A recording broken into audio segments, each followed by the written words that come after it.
A very sweet good morning all of you. How are you? I hope you all are fine. Students, last lectures में हमने अपने chapter number 5 को finish किया था, surface chemistry. ठीक है, वो जो 6th चैप्टर है मेटलर्जी वाला, वो इस ईयर डिलीट हो गया तो हम उसको नहीं करेंगे. Now we move on our next chapter, that is P block elements. ठीक है, one of the easiest chapter है पी ब्लॉक एलिमेंट. स्टूडेंट्स बस इसके रिएक्शंस को देख के थोड़ा सा हो जाते हैं कि भाई हम इतनी सारी रिएक्शंस कैसे याद करेंगे, बट रिएक्शन ज्यादा नहीं है. आपको क्या करना है, उनकी लिख लिख कर प्रैक्टिस करनी है और हर एक एलिमेंट का नेचर समझना है. ठीक है, जिसने एलिमेंट्स का नेचर समझ लिया उनके लिए रिएक्शन भी कोई बड़ी बात नहीं है. ठीक है, बहुत सिंपल क्वेश्चंस आते हैं इस चैप्टर से. तो चलिए शुरू करते हैं अपना पी ब्लॉक एलिमेंट में. पी ब्लॉक एलिमेंट कौन कौन से हैं? जिनमें भी आपका लास्ट इलेक्ट्रॉन कहां पर जाए? पी सब शेल में जाए. उन एलिमेंट्स को हम क्या बोलते हैं? पी ब्लॉक एलिमेंट्स बोलते हैं. और पी सब शेल में हमारी 3 ऑर्बिटल्स होती हैं. कौन कौन सी? px, py and pz. Means electrons in orbitals में फिल होते हैं. ठीक है, तो हमारी पीरियडिक टेबल कुछ इस तरीके की दिखती है. ये सब आपने देखा होगा. ठीक है,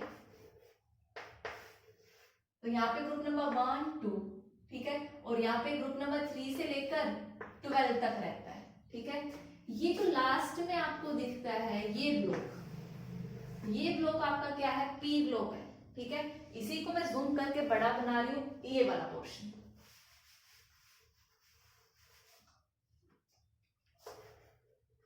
सो देखो,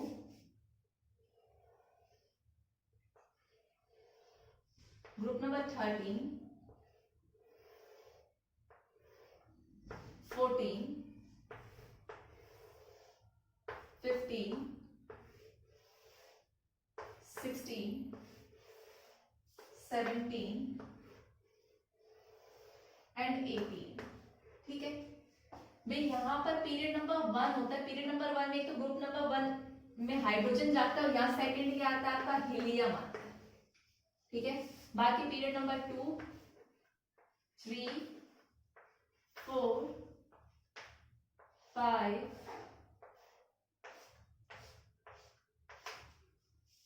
6, ठीक है, ऐसे होते. तो ग्रुप नंबर 13 की अगर मैं बात करूं, ठीक है, पी ब्लॉक की जनरल इलेक्ट्रॉनिक कन्फिगुरेशन, किसकी बात कर रही मैं? जनरल इलेक्ट्रॉनिक कन्फिगुरेशन क्या होती है? ns2 np1 से 6 तक. ठीक है भाई, ns2 में तो 2 इलेक्ट्रॉन, n यहां पर क्या इंडिकेट कर रहा है? नंबर ऑफ पीरियड इंडिकेट कर रहा है. ठीक है, और लास्ट पी में मैक्सिमम कितने इलेक्ट्रॉन आ सकते हैं? 6. इसीलिए हमारे पी ब्लॉक भी कितने होते हैं? 6 ग्रुप्स होते हैं पी ब्लॉक एलिमेंट्स के. ठीक है, सो ग्रुप नंबर 13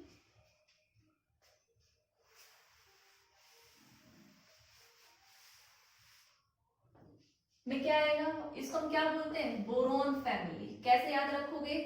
बैंगन, आलू, गाजर, इन, थेला. ठीक है, जो ग्रुप नंबर 7 है वहां ये रेडियो एक्टिव आएगा, हम उसको स्टडी नहीं करते, हम यहीं तक स्टडी करेंगे. नेक्स्ट है कार्बन फैमिली. बोरोन के बाद कार्बन, कहे, सीता, जी, सुनो प्रभु. Next one is nitrogen family. Nitrogen family मैंने कैसे याद करना बताया था आपको?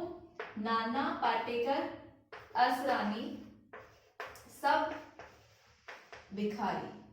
नाइट्रोजन के बाद ऑक्सीजन फैमिली. ओल्ड, स्टाइल, से, ते, पो. ठीक है, ऑक्सीजन के बाद अब क्या आते हैं? Halogen family. फिर कल, बाहर, आई, आत्मा. ठीक है, ये आपके group number 18, helium, neon, argon, krypton, xenon, radon. Heena sorry, ये तो आप सिंपली याद कर सकते हो. Helium, neon, argon, krypton, xenon और रेडॉन. देखो इसको हम क्या बोलते हैं, ग्रुप नंबर 13 को बोलते हैं boron family, ROBORON, boron family, ठीक है। और इसको हम क्या बोलते हैं, ग्रुप नंबर 14 को कार्बन फैमिली। ये दोनों चैप्टर्स हम क्लास 11th में कर चुके हैं, ठीक है।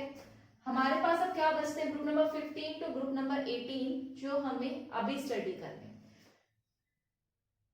ये क्या है आपकी नाइट्रोजन फैमिली, नाइट्रोजन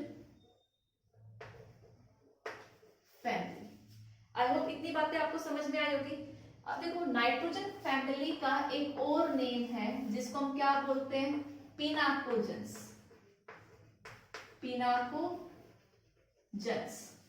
पिनाको वर्ड का मतलब होता है सफोकेशन और जेंस का मतलब प्रोड्यूसिंग, मींस ये ग्रुप के एलिमेंट सफोकेशन प्रोड्यूस करते हैं, इसीलिए इनको क्या बोलते हैं, पिनाकोजेंस। 1 मार्क में क्वेश्चन पूछ सकते हैं, तो ये चीज आपको याद रखनी है। ग्रुप नंबर 16 क्या है भाई, oxygen family. But oxygen family का अनदर नेम है आपका क्या, ऑक्सीजन फैमिली को हम बोलते हैं चैल्कोजेंस, मींस ये ज्यादातर और बनाते हैं, इनको हम क्या बोलते हैं, ग्रुप नंबर 16 को चैल्कोजेंस। चैल्को वर्ड का मतलब होता है और जेंस का मतलब होता है फॉर्मिंग, मींस इनकी और फॉर्मिंग नेचर है, ठीक है। जनरली जो और है वो आपके ऑक्साइड सल्फाइड इन्हीं सब में मिलते हैं। नेक्स्ट वन है जो ये ग्रुप नंबर 17 है, इसको हम बोलते हैं halogen family, halogen family. Hello word का मतलब होता है सोल्ट और जन का मतलब होता है फॉर्मिंग, मींस जनरली जो सोल्ट्स बनते हैं वो इन्हीं ग्रुप्स के एलिमेंट्स के साथ बनते हैं, लाइक NaCl, आप सोडियम क्लोराइड देख लो, मैग्नीशियम क्लोराइड या सोडियम ब्रोमाइड, तो वो सारे क्या बनाते हैं, सोल्ट बनाते हैं। जनरली सोल्ट में इनमें से कोई ना कोई चीज प्रेजेंट होगी, तो सोल्ट फॉर्मिंग नेचर है इनका। और ग्रुप नंबर 18 के बहुत सारे नाम है, इनको हम क्या बोलते हैं, जीरो ग्रुप भी बोलते हैं, क्या बोलते हैं, जीरो ग्रुप। इनको हम इनर्ट गैस बोलते हैं, इनर्ट गैस। इनका एक और नाम भी है नोबल गैस, नोबल गैस। और इनको हम एरोजेंस भी बोलते हैं, एरोजेंस। सबका मतलब यही है कि ये इनर्ट है, किसी के साथ रिएक्ट नहीं करते हैं, ठीक है। एरोजेंस का मतलब भी वही, नोबल का मतलब भी रिएक्ट करना नहीं है, इनर्ट का मतलब भी किसी के साथ रिएक्ट नहीं करते, ठीक है। तो सबका मतलब वही है। सो ये ग्रुप नंबर क्या है, सॉरी बी ब्लॉक है, ग्रुप नंबर 13 टू 18। हम लोग अपने 12th क्लास में 15 से लेकर 18 तक स्टडी करेंगे, ठीक है। इनको याद रखने का तरीका मैंने बता ही दिया है आपको, ठीक है। नाना पाटेकर असरानी साहब भिखारी, ओल्ड स्टाइल से टेप वो, फिर कल बाहर आई आत्मा, ठीक है। हीना लीना, हीना लीना और करीना, जीरोक्स कॉपी कुछ ऐसे करके, ठीक है। बट जनरली इसको ऐसे याद रखते हैं, याद भी रह जाता है, हीलियम, नियन, आर्गन, क्रिप्टन, ज़ीनोन और रेडोन। मेरे लिए तो यही बेस्ट है। बाकी अगर आपको इनके अलावा कोई और ट्रिक भी आती तो आप वो भी देख सकते हो, कोई जरूरी नहीं है, हार्ड एंड फास्ट रूल नहीं है कि जो मैंने बताया वही करोगे, ठीक है। इनफाइनाइट नंबर ऑफ ट्रिक्स मिलेंगे आपको पीरियडिक टेबल याद करने के, ठीक है। सो ये थी आपकी याद करने की ट्रिक। अब इनकी अगर मैं जनरल इलेक्ट्रॉनिक कॉन्फ़िगरेशन की बात करूं फर्स्ट, ठीक है।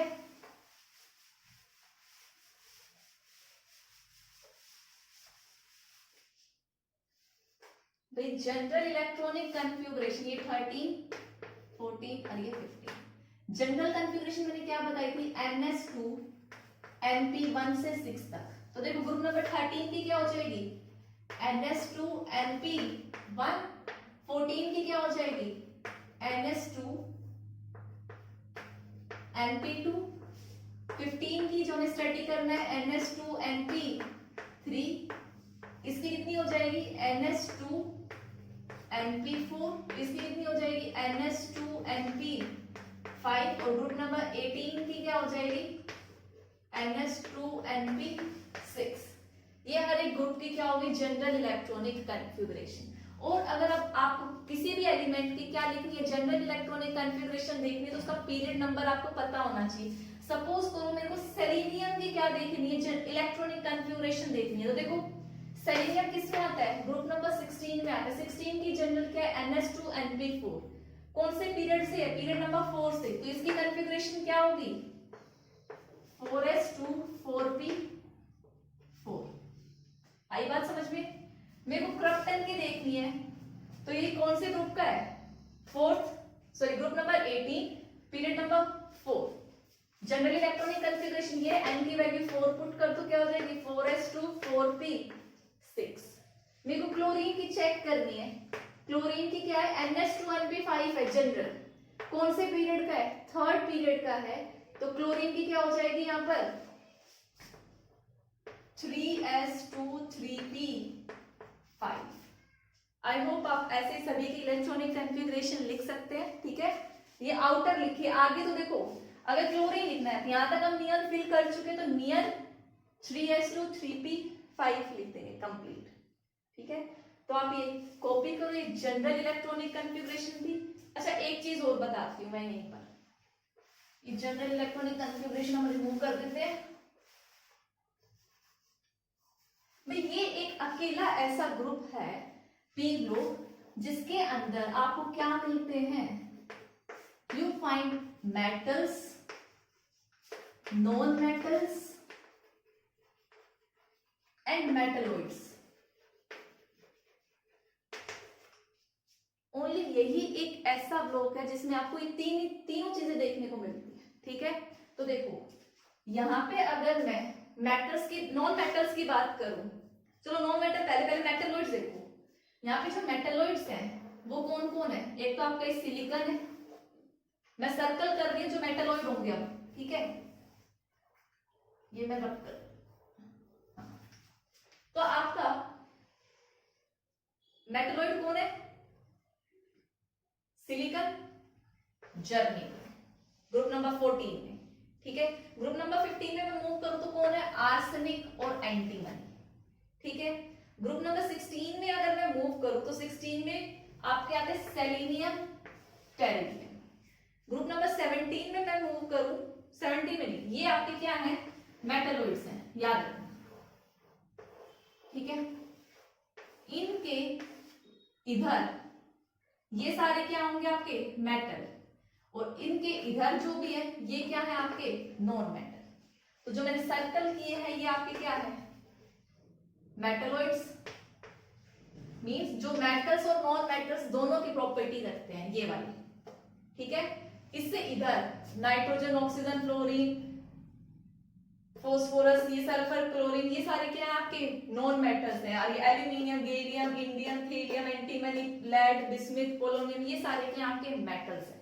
और ये जो बाउंड्री लाइन है ये क्या है आपके नॉन मेटल मेटलॉइड्स की है, ठीक है।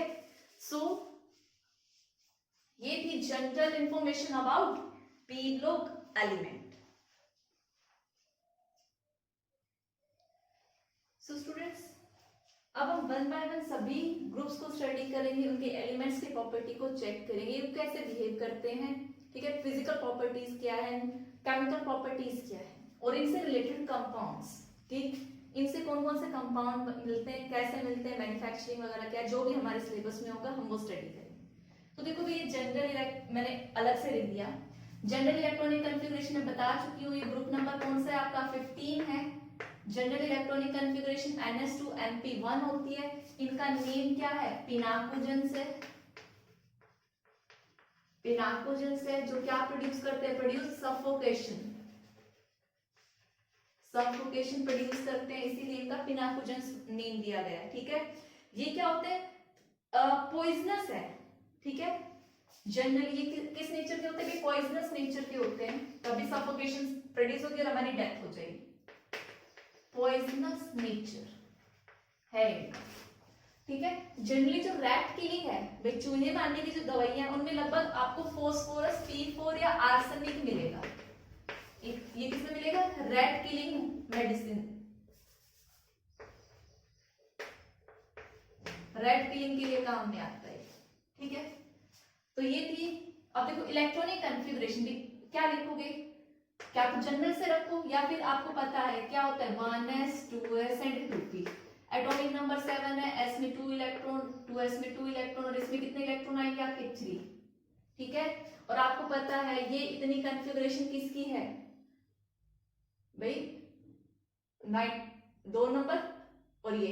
ठीक है, तो आप नाइट्रोजन का क्या लिख सकते हो 1s2 2s2 2p 3, और जनरली 2s2 2p 3 भी लिख सकते हो। तो इसकी जनरल अगर आप लिखना चाहो तो इतनी कॉन्फ़िगरेशन किसकी है, हीलियम की है, तो हीलियम और क्या लिख दोगे 2s2 2p 3। ठीक है, आपको पता है फास्फोरस से पहले आप नियॉन फिल कर चुके हो, तो इसकी जनरल क्या बन जाएगी आपकी नियॉन। भाई n की वैल्यू कितनी हो गई 3, 3s2 3p 3। ठीक है, आर्सेनिक की क्या हो जाएगी, पीरियड नंबर 4 है तो 4s2 4p 3। हीलियम, आर्सेनिक से पहले आर्गन आप फिल कर चुके, तो आर्गन आगे आएगी भाई 18 एटॉमिक नंबर था, तो आर्गन 18 के बाद ये फिल करें यहाँ पे। ठीक है, तो आपने देखो हीलियम नियॉन आर्गन, अगली इससे पहले कौन सी नोबल गैस फिल कर चुके हो क्रिप्टन, तो उसकी कॉन्फ़िगरेशन, उसके बाद 5s2 5p3, bismuth ज़ीनोन 6s2 6p3। तो ये आपकी कंप्लीट कॉन्फ़िगरेशन हो गई, इलेक्ट्रॉनिक कॉन्फ़िगरेशन। ठीक है, तो आप इसको नोट डाउन कर सकते हो। नेक्स्ट अगर हम बात करें तो इसमें ये दोनों क्या है आपके नॉन मेटल, ये दोनों क्या है आपके मेटलॉइड, और ये क्या है आपका मेटल। ठीक है, ये चीज भी मैं आपको बता चुकी हूँ। अब हम देखते हैं इनकी प्रॉपर्टीज, साइज वाइज का ट्रेंड क्या चलता है इसमें। ठीक है, तो सबसे पहले हम प्रॉपर्टी जो स्टडी कर रहे हैं वो कर रहे हैं एटॉमिक साइज। एटॉमिक साइज पे ये जो ग्रुप नंबर कौन सा आया है 15 आया है, इससे पहले क्या होगा ग्रुप नंबर 14 होगा इधर। ठीक है, कौन सा होगा कार्बन फैमिली, मींस इधर ग्रुप नंबर 14 है और इधर मेरा ये ग्रुप नंबर 15 है जो मैं स्टडी कर रही हूँ। तो जब मैं 14 से 15 मूव करूंगी तो मेरा साइज क्या होगा, छोटा होगा। ग्रुप नंबर 14 का साइज जो कि क्या है आपकी कार्बन फैमिली है, उसका साइज बड़ा होगा as compare to group number 15 जो आपकी नाइट्रोजन फैमिली है। Nitrogen family, the reason behind is that कि जो जब आप एक इलेक्ट्रॉन डाल रहे हो सेम शेल में, ठीक है, तो क्या इंक्रीज होता है आपका न्यूक्लियर चार्ज इंक्रीज होता है। ठीक है, जब न्यूक्लियर चार्ज होगा तो साइज क्या करेगा आपका डिक्रीज करेगा। ठीक है, तो आप क्या बोलोगे on moving group 14 to 15, group number 15 nuclear charge increases, क्योंकि न्यूक्लियस पे भी प्रोटॉन बढ़ गया। यहाँ पे ग्रुप नंबर 14 पे क्या था, आउटर मोस्ट शेल में आप चेक करोगे कार्बन है तो एक इलेक्ट्रॉन सेकंड पीरियड में डला है, कार्बन से बात करें तो सेम शेल में एक इलेक्ट्रॉन और बढ़ गया। तो on moving group number 14 to 15 nuclear charge increases, और न्यूक्लियर चार्ज इंक्रीज होगा तो आपको पता है अट्रैक्शन इंक्रीज होगा, और अट्रैक्शन इंक्रीज हो गया न्यूक्लियस के साथ तो साइज क्या करेगा डिक्रीज करेगा। सबसे पहली बात तो ग्रुप नंबर 15 का साइज छोटा है as compare to group number 14। ठीक है, अब देखो ये तो बात हो गई on moving left to right. Now we are going to discuss on moving top to bottom क्या होगा। टॉप टू बॉटम, ऊपर से नीचे, जब आप ऊपर से नीचे आओगे तो साइज क्या करेगा आपका इंक्रीज करेगा। ठीक है, टॉप टू बॉटम ऊपर से नीचे आने पर साइज क्या करता है आपका इंक्रीज करता है। क्यों, क्योंकि प्रिंसिपल शेल जो नंबर ऑफ शेल है वो इंक्रीज होगी। इसमें कितनी शेल है सेकेंड पीरियड, देखो जो पीरियड नंबर है वो आपको किसकी इंफॉर्मेशन देता है, नंबर ऑफ शेल की इंफॉर्मेशन देता है कि कितने शेल्स प्रेजेंट हैं। सेकंड पीरियड में कितनी शेल होंगी आपकी, 2 शेल होंगी, के और एल शेल। इसमें कितनी होंगी 3, KLM 4 शेल 5 6 ऐसे मूव करेगा। ठीक है, तो जब आप ऊपर से नीचे आते हो तो साइज क्या करता है, इंक्रीज करता है due to introduction of new principal shell. हर एक लेवल पे न्यू प्रिंसिपल शेल क्या कर रही है, इंक्रीज कर रही है। ठीक है, इतनी बात समझ में आई, रब कर दूं। ये थी हमारी property first, atomic size. Next अगर मैं बात करूं डेंसिटी की, ठीक है, सेकंड प्रॉपर्टीज डेंसिटी। डेंसिटी आप सभी को पता है क्या होता है, मास बाय वॉल्यूम होता है। ठीक है भाई, आपको पता है ऊपर से नीचे आ रहे तो साइज क्या कर रहा है, बढ़ रहा है। साइज बढ़ रहा है मतलब वॉल्यूम भी बढ़ रहा है। ठीक है, वॉल्यूम बढ़ेगा भाई, डिस्टेंस इसका साइज इतना है, इसका इतना है, ऊपर से नीचे जब साइज इंक्रीज हो रहा है तो वॉल्यूम बढ़ेगा, वॉल्यूम। ठीक है, सो ये बढ़ा तो डेंसिटी क्या होगी, जरा सोच के बताइएगा भाई। ये दोनों क्या है, एक दूसरे के इनवर्सली है, बट अब देखो जब ऊपर से नीचे आ रहे हो तो मास भी क्या कर रहा है, इंक्रीज कर रहा है। ठीक है, तो डेंसिटी क्या है आपकी, डायरेक्टली प्रोपोर्शनल है मास के। ठीक है, तो जो आप ओवरऑल रिजल्ट देखेंगे तो जो डेंसिटी होगी इसका इफेक्ट ज्यादा नजर आएगा। तो जब आप ऊपर से नीचे आओगे तो डेंसिटी क्या करेगी, इंक्रीज करेगी। इतनी बात समझ में आई, तो आप इसको कॉपी करो। स्टूडेंट नेक्स्ट प्रॉपर्टी है आयनाइजेशन की। ठीक है, जिसको हम IE से रिप्रेजेंट करते हैं। ये सभी ने पढ़ के आए, क्लास 11 में भी बहुत बार पढ़ी थी। डेफिनेशन क्या है इसकी, भाई आयनाइजेशन एनर्जी क्या होती है, it is the minimum amount of energy, the minimum amount of energy is required to eject electron from an isolated gaseous state atom. This is your ionization energy. पहले मतलब समझो भी, अगर आपका कोई एटम है, ठीक है, ये उसका न्यूक्लियस है, इसके चारों तरफ ये इलेक्ट्रॉन है, बट वो एटम कौन सी स्टेट में होना चाहिए, आइसोलेटेड गैसियस स्टेट में होना चाहिए। तो जो आउटर मोस्ट शेल का जो इलेक्ट्रॉन है उसको निकालने के लिए जो आप एनर्जी सप्लाई करेंगे कि ये इलेक्ट्रॉन निकल जाए, तो वो एनर्जी क्या बोली जाएगी, आयनाइजेशन एनर्जी। कि ये अगर आपका कोई एलिमेंट X था गैसियस स्टेट में, आपने आयनाइजेशन एनर्जी इसको सप्लाई की, इसने क्या बना लिया, X पॉजिटिव और एक इलेक्ट्रॉन निकाल दिया ये गैसियस स्टेट में। ये कंडीशन जरूरी है, आइसोलेटेड गैसियस स्टेट एटम। ठीक है, अब जरा सोच के देखो, जिस एलिमेंट से आप निकाल रहे हैं इलेक्ट्रॉन, अगर उसका साइज छोटा हुआ, ये न्यूक्लियस, ये उसका इलेक्ट्रॉन, अगर उसका साइज छोटा हुआ तो उसका अट्रैक्शन क्या होगा, न्यूक्लियस से ज्यादा होगा। साइज छोटा है, अट्रैक्शन ज्यादा है, तो आपको बाहर से एनर्जी क्या करनी पड़ेगी, ज्यादा सप्लाई करनी पड़ेगी। इट मींस साइज छोटा तो आपको एनर्जी ज्यादा देनी पड़ेगी कि इलेक्ट्रॉन निकले, बट एक साइज क्या है, बड़ा है। ठीक है, इलेक्ट्रॉन यहाँ है, न्यूक्लियस यहाँ है, इसका और इसका अट्रैक्शन ज्यादा अच्छा नहीं है, बॉन्डिंग ज्यादा अच्छी नहीं है, तो आप बाहर से कम अमाउंट की एनर्जी सप्लाई करेंगे और इलेक्ट्रॉन ये इजीली रिमूव हो जाएगा। सो आपको डिफरेंस नजर आ रहा है, जब साइज छोटा है तो आयनाइजेशन एनर्जी ज्यादा है, जब साइज बड़ा है तो आयनाइजेशन एनर्जी कम है। इट मींस दोनों एक दूसरे के क्या है, इनवर्सली रिलेटेड है। ठीक है, means ionization energy and size related, inversely relate करते हैं। सो आप ये बोल सकते हो, इतनी बातें समझ में आ गई। ठीक है, और साइज का ट्रेंड अभी मैंने थोड़ी देर पहले आपको बताया था।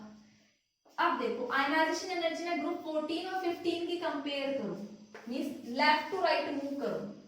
ये आपके ग्रुप नंबर 14 और ये आपका ग्रुप नंबर 15, किसकी आयनाइजेशन एनर्जी कम होगी और किसकी आयनाइजेशन एनर्जी ज्यादा होगी।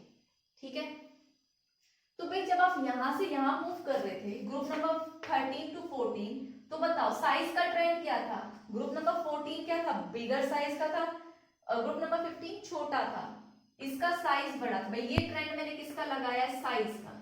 अगर ये बड़ा था तो आयनाइजेशन एनर्जी क्या होगी इसकी, कम। तो आयनाइजेशन, तो ये ट्रेंड किसका हो जाएगा, आयनाइजेशन एनर्जी का। क्यों, क्योंकि इनवर्सली रिलेट कर रहे हैं। इसका साइज बड़ा, आयनाइजेशन एनर्जी कम, इसका साइज छोटा, आयनाइजेशन एनर्जी ज्यादा। It means group number 15 have high ionization energy as compare to group number 15। और इसका एक रीजन और भी बोल सकते हो ग्रुप नंबर 15 की हाई आयनाइजेशन एनर्जी का, क्या कि जो ग्रुप नंबर 15 है इसमें क्या है, P3 है, ये क्या है, हाफ फिल्ड है। और हाफ फिल्ड की वजह से स्टेबिलिटी क्या है, ज्यादा है। स्टेबिलिटी ज्यादा है तो आयनाइजेशन एनर्जी क्या होगी, ज्यादा। इलेक्ट्रॉन इतना इजीली निकलना पसंद नहीं करेगा। ठीक है, तो ये तो बात हो गई लेफ्ट टू राइट की। अब मैं बात करूं आयनाइजेशन एनर्जी की टॉप टू बॉटम, ऊपर से नीचे। तो भाई ऊपर से नीचे बताओ, जब आप साइज बढ़ रहा है ऊपर से नीचे due to introduction of new principal shape, इसका साइज ये था, इसका थोड़ा और बढ़ा, ये और बढ़ा, ये और बढ़ा और ये और बढ़ा। इट मींस जब आप आ रहे हो तो अट्रैक्शन क्या हो रहा है, कम हो रहा है। मींस यहाँ का इलेक्ट्रॉन इजीली निकल जाएगा। इट मींस साइज इंक्रीज कर रहा है तो आपकी आयनाइजेशन एनर्जी क्या करेगी, डिक्रीज करेगी on moving top to bottom. ठीक है, तो आप इसको कॉपी करो। स्टूडेंट्स हमारा नेक्स्ट प्रॉपर्टी इज इलेक्ट्रोनेगेटिविटी। अब देखो इलेक्ट्रोनेगेटिविटी का मतलब समझो, tendency to attract shared pair of electron, tendency to attract shared pair of electron. Covalent bonding में क्या होती है, शेयरिंग होती है इलेक्ट्रॉन्स की। सपोज करो ए और बी ने बॉन्ड बनाया हुआ है कोवेलेंट, ठीक है, मींस यहाँ पे कोवेलेंट बॉन्ड बनता है म्यूचुअल शेयरिंग से। दो इलेक्ट्रॉन है म्यूचुअल शेयरिंग से। अगर दोनों की पावर सेम होती तो सेंटर में रहते, बट दोनों ए और बी हैं। भाई अगर मैं इनको ए ए लेती तो ए सेम है, इसकी भी इतनी खींचने की टेंडेंसी है, इसकी भी इतनी है, तो इलेक्ट्रोनेगेटिविटी यहाँ जीरो होगी। ठीक है, बट यहाँ पे अलग अलग है। सो जो शेयर्ड पेयर्ड इलेक्ट्रॉन को अपनी तरफ जो खींचे, निकालने ले, जस्ट मैं अट्रैक्ट करने की टेंडेंसी बता रही हूँ। सो इलेक्ट्रॉन बीच में ना होके इसकी तरफ हो गए, तो ये क्या हो गया, डेल्टा नेगेटिव चार्ज, और ये डेल्टा पॉजिटिव। इट मींस जिसने अपनी तरफ ज्यादा अट्रैक्ट करे उसकी इलेक्ट्रोनेगेटिविटी क्या होगी, ज्यादा होगी। तो ऑब्वियस सी बात है, ये स्मॉल साइज के हैं, स्मॉल साइज के हैं तो अट्रैक्शन क्या होगा, ज्यादा होगा। अट्रैक्शन उसमें खुद में है तो बाहर के इलेक्ट्रॉन को और खींचेगा या नहीं खींचेगा। भाई नाइट्रोजन है, नाइट्रोजन का साइज छोटा है, ऑलरेडी आउटर इलेक्ट्रॉन का न्यूक्लियस के साथ अट्रैक्शन अच्छा है, बाहर का अगर कोई और इलेक्ट्रॉन होगा उसको इजीली अट्रैक्ट करेगा अपनी तरफ, तो उसके पास कौन सी प्रॉपर्टी होगी, इलेक्ट्रोनेगेटिविटी की प्रॉपर्टी होगी। ठीक है, तो अब हम बात करें, यहां पे क्या हुआ था कि बी ने इलेक्ट्रॉन को जस्ट अपनी तरफ अट्रैक्ट किया था जिससे डेल्टा नेगेटिव चार्ज आया। अब हम इनकी बात करें, ये कौन सी प्रॉपर्टी शो करते हैं, इलेक्ट्रोनेगेटिविटी की प्रॉपर्टी शो करते हैं, मतलब इलेक्ट्रॉन खींचने की टेंडेंसी रखते हैं। ठीक है, बट आपको पता है अट्रैक्शन कब होगा, जब स्मॉल साइज है। ठीक है, तो जब आप ऊपर से नीचे आते हो तो आपका साइज क्या करता है, बढ़ता है। साइज बड़ा हो गया, बड़ा हो गया तो अट्रैक्शन क्या हो गया, कम हो गया। इट मींस ये ज्यादा अच्छे से अट्रैक्ट नहीं कर पाएगा, तो आप बोल सकते हो electro negativity En is inversely proportional to size। ठीक है, तो जब आप ऊपर से नीचे आते हो तो इलेक्ट्रोनेगेटिविटी क्या करती है, डिक्रीज करती है। ठीक है, अगर मैं इलेक्ट्रोनेगेटिविटी की बात करूं तो इसकी इलेक्ट्रोनेगेटिविटी होती है 3.0। ठीक है, फॉस्फोरस की बात करूं तो 2.18, आर्सेनिक की आपकी होती है 2.1 के बराबर, और इसकी 2.0 के बराबर, और इसकी 1.9 के बराबर। ठीक है, तो ये मैंने आपको वैल्यूज लिखी है इलेक्ट्रोनेगेटिविटी, तो आप देख रहे हो पहले 3 थी, फिर 1.8, 2.18, 2.12 एंड 1.9। वो क्या कर रही है, डिक्रीज कर रही है। क्यों, साइज डिक्रीज कर गया, साइज इंक्रीज कर गया। साइज इंक्रीज से क्या हो गया, अट्रैक्शन कम हो गया। ठीक है, तो ये बात हुई इलेक्ट्रोनेगेटिविटी की।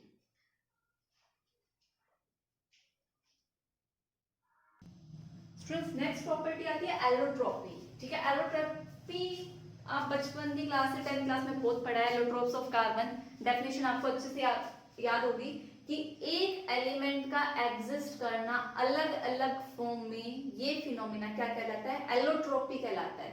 ठीक है, the phenomena of existence of element in different forms is known as allotropy, और वो जो डिफरेंट फॉर्म्स हैं वो बोली जाती है एलोट्रोप्स।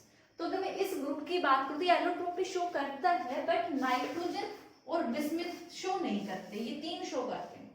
फॉस्फोरस के तीन एलोट्रोपिक फॉर्म है, white phosphorus, red phosphorus and black phosphorus, जिसमें से व्हाइट क्या है, बहुत ज्यादा रिएक्टिव है, ये स्टेबल नहीं है, रिएक्ट कर जाता है, रिएक्ट करने की टेंडेंसी रखता है, जबकि ब्लैक की जो अल्फा फॉर्म है वो सबसे ज्यादा स्टेबल मानी जाती है। ठीक है, ये तीनों फॉर्म्स आपके सिलेबस में थी, बट इस ईयर क्या कर दी गई है, डिलीट कर दी गई है। ठीक है, और जो आर्सेनिक और एसबी है ये येलो और ग्रे फॉर्म शो करते हैं। ठीक है, तो ये थी एलोट्रोपी की बात। नेक्स्ट हम डिस्कस करते हैं मेल्टिंग और बॉइलिंग पॉइंट की बात।